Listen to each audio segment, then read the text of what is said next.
Part 1. The letter. When Daniel Harper returned to his childhood home after 15 years, he expected to find dust, silence, and a few painful memories. He didn't expect to find a letter waiting for him. The house stood at the end of a quiet village road in Yorkshire. The garden was overgrown, the windows were covered with dust, and the old wooden door still had the same scratch beside the handle that Daniel had made when he was only 10 years old. His mother had died 3 days earlier. Daniel had not seen her for 15 years, and that was the one thing he could never forgive himself for. He unlocked the door and stepped inside. Everything smelled exactly as I remembered. Lavender, old books, and his mother's favorite tea. Daniel stood in the hallway for several seconds, unable to move. On the wall was a photograph of him as a little boy, standing beside his mother. He quickly looked away. "I'm sorry, Mum," he whispered. He had come home to collect her belongings and put the past behind him. At least, that was what he had told himself.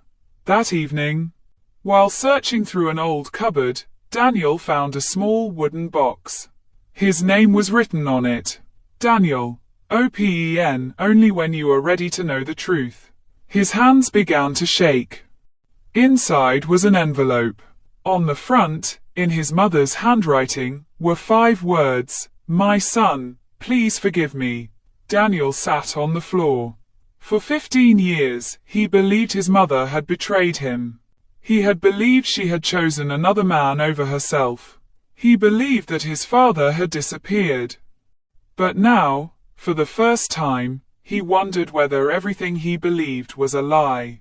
He slowly opened the letter. The first line made his heart stop. "Daniel, if you are reading this, then I am not here to protect you." He read on.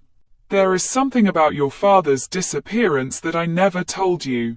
Daniel stopped breathing for a moment. Then he reached the finish line. "Before you judge me, find the blue door." Daniel looked towards the hallway. There was only one blue door in the entire house. It was the door to his father's old study. A room Daniel hadn't entered since he was 10 years old. And suddenly, he was afraid to open it. Part 2. The blue door. Daniel stood outside the study for nearly 10 minutes. The blue paint was cracked and faded. He remembered his father sitting behind that door every evening, writing in his old leather notebook. When Daniel was a child, he had once asked what his father was writing. His father had smiled and said, "Things that are better forgotten." Daniel never understood what he did. Until now. He pushed the door open. Dust floated through the afternoon light. The desk was still there. The chair was still there. And on the desk was an old black telephone. Daniel slowly walked towards it. Beside the telephone was a photograph. His father, his mother, and another man Daniel had never seen before. On the back of the photograph was a date. The 17th of October 2009. Daniel frowned. His father had disappeared in 2011. So who was this man? He turned the photograph over again. Underneath the date were 3 words, "He knows everything." Suddenly, Daniel heard a noise downstairs. A door closing. He froze. "Hello?" No response. He walked quietly towards the staircase. Then by his mobile phone. The number was unknown. Daniel replied. A man's voice said, "Stop looking for your father." Daniel's heart began pounding. "Who are you?" The man remained silent for several seconds. Then he said, "Your mother kept you away from the truth for a reason." The call ended. Daniel stared at the phone. Then he heard something outside. The car engine. He rushed to the window. A dark car was disappearing down the village road. Daniel knew immediately. Someone had been watching the house. And they knew he had found the letter. Part 3. The stranger. The following morning, Daniel went to the village cafe. He needed answers. The village had changed, but some people remained.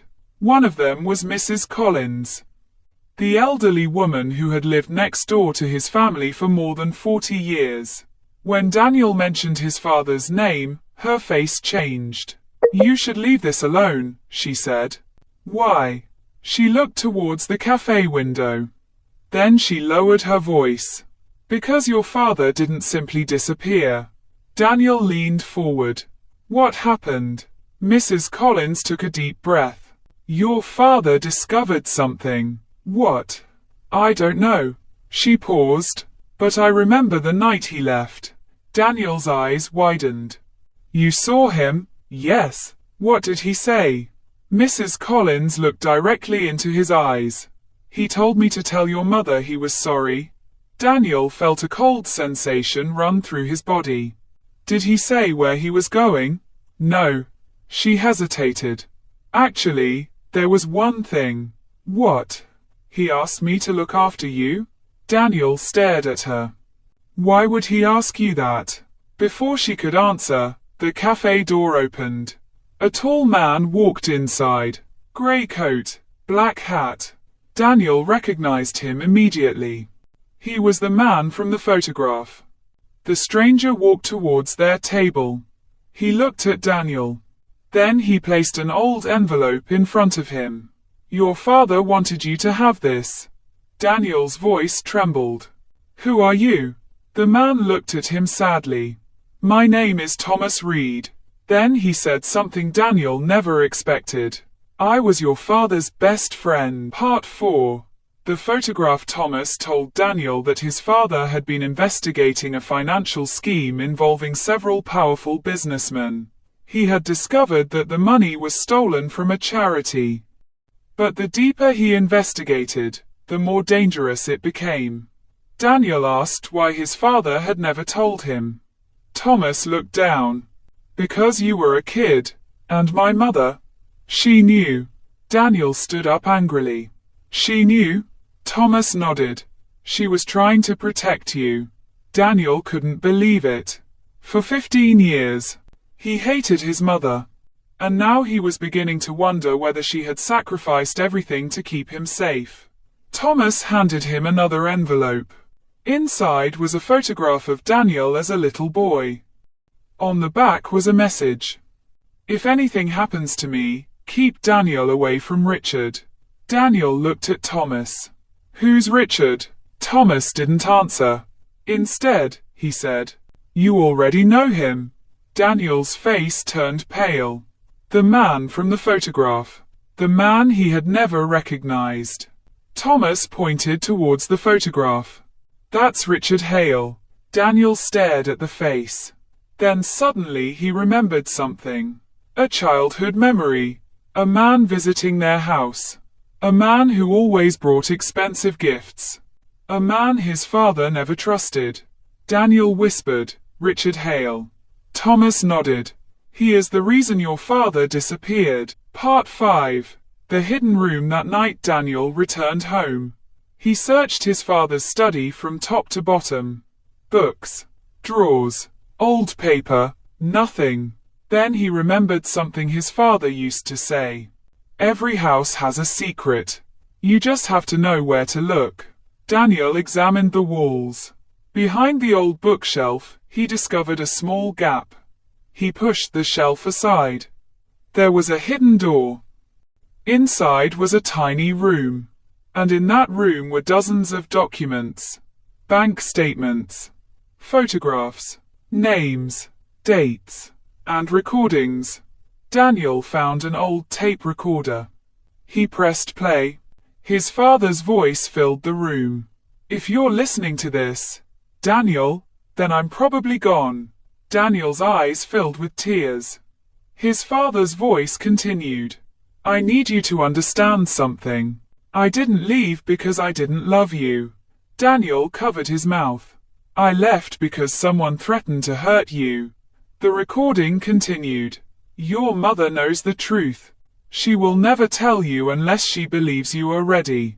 Daniel sat down. His entire understanding of his childhood was collapsing.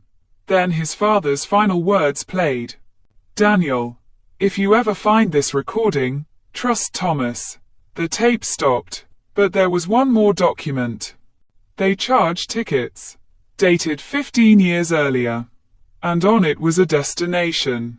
Edinburgh. Daniel stared at it. His father might still be alive. Part 6. Edinburgh. Daniel travelled to Edinburgh the next morning. He had no idea what he was looking for, but he followed the only clue he had.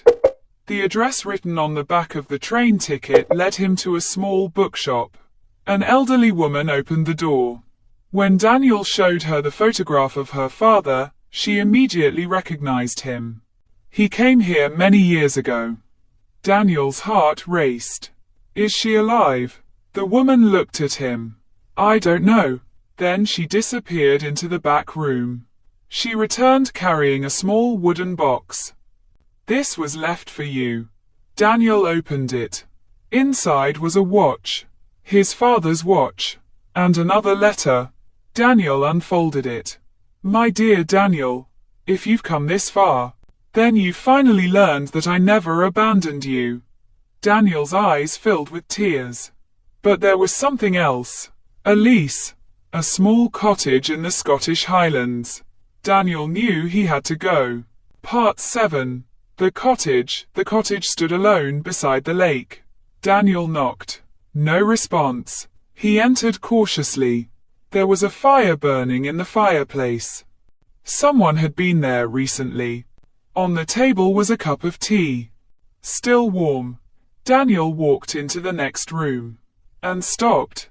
There were photographs everywhere. Photographs of him. His childhood. His school. His university graduation. His first job. Someone had been watching him for years. Then Daniel heard a voice behind him. You shouldn't have come. Daniel slowly turned around. I'm older and stood in the doorway. Grey hair. Tired eyes. The familiar face. Daniel could barely breathe. Dad. The man looked at him. For several seconds neither spoke. Then his father whispered, Daniel. Daniel's eyes filled with tears. He wanted to run towards him. But 15 years of anger held him back. Why did you leave me? His father lowered his head. Because I love you? Daniel shouted. That's not an answer. His father looked at him. It was the only choice I had. Part 8. The truth. His father finally told him everything. Richard Hale had discovered the investigation. He threatened Daniel's mother. He told her that if Daniel's father went to the police, Daniel would disappear. So Daniel's father made a terrible choice. He disappeared. He stayed hidden to keep his son alive. But there was one thing Daniel's father never knew. His mother had secretly continued collecting evidence. She had spent 15 years building a case against Richard. The letter Daniel found after her death was not simply an apology. It was the final piece of the plan.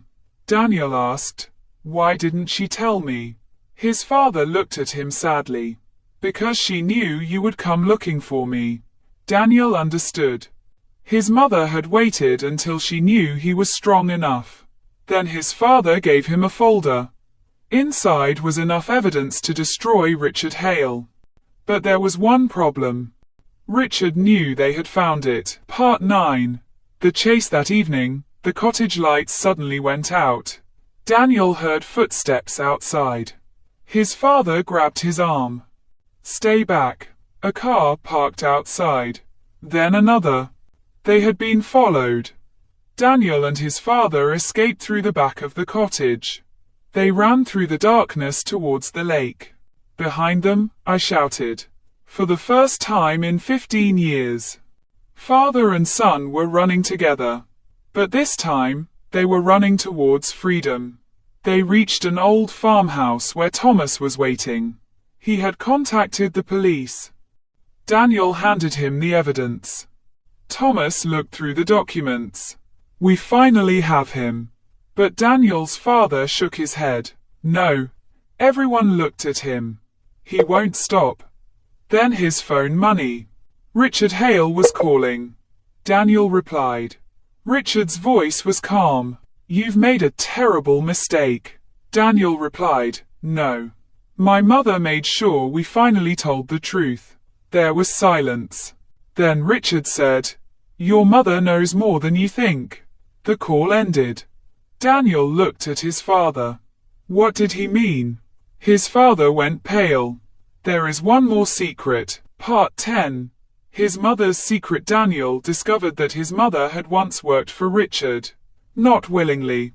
She had been forced to help him hide financial records. But she had secretly copied everything. That was how she had eventually helped Daniel's father escape. The final documents proved Richard's crimes. But there was something more important. A letter from Daniel's mother. She had written, Daniel, I know you may hate me for the lies I told you. But sometimes a mother must carry the blame so her child can live without fear. Daniel couldn't hold back his tears.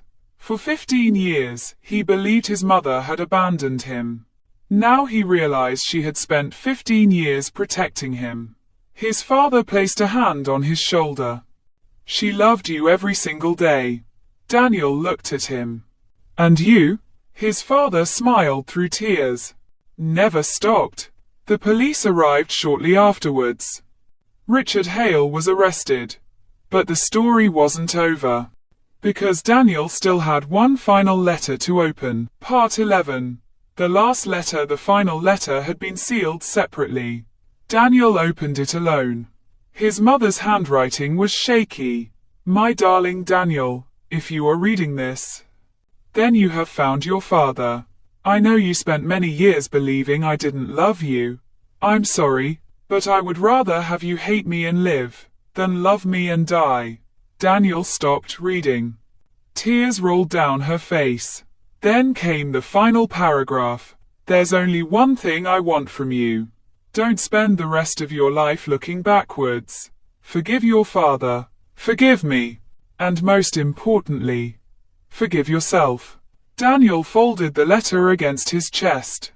For the first time in 15 years, he allowed himself to cry. Not because he had lost his mother, but because he finally understood her. Part 12. Home. 6 months later, Daniel returned to the old house. The garden was not long overgrown. The windows were clean. The blue door had been repainted. His father was sitting in the garden. Daniel walked towards him. Tea. His father smiled. Your mother would have laughed at you. You still make terrible tea. Daniel laughed. It was the first time he had laughed in that house since childhood. They sat together in silence. Daniel looked at the photograph of his mother. For years, he had thought that photograph represented everything he had lost. Now it represented something else. Love, sacrifice, and forgiveness. Daniel took the final letter from his pocket. He had read it hundreds of times. But one sentence always stayed with him. Don't spend the rest of your life looking backwards. He finally understood. Some secrets destroy families. Some secrets protect them. And sometimes, the person you blame for breaking your life is actually the person who spent their entire life trying to save it. Daniel looked at the house one last time. Then he smiled. And walked home with his father. The end. Red Heart.